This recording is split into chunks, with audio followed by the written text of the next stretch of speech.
Raise your hand if you've had a dream home Pinterest board. Pretty much all of us have photos saved of cool features that we'd like in our dream home. My name is Marcy Hines with Cornerstone Home Lending, and I'm excited to share a few things to think about if you're in the process of creating your home buying wish list. It's helpful to think of your requirements in 3 sections: needs, wants, and wishes. Needs are features that are must-haves. Wants are features that may not be must-haves, but are key factors in making your decision. Your wish column is the icing on the cake. First, let's establish your needs. How many bedrooms and bathrooms do you need? Do you need a large backyard for kids and pets? Do you need a 1-story for an elderly family member? Or is 2 stories better for your family? Don't forget to consider if you have a location must-have. Next, let's talk about wants.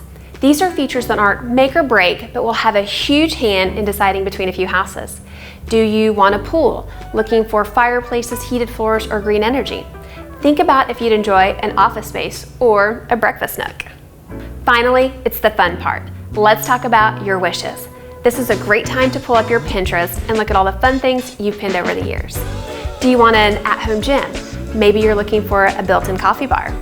One of the things I'd wish for is a stunningly landscaped backyard.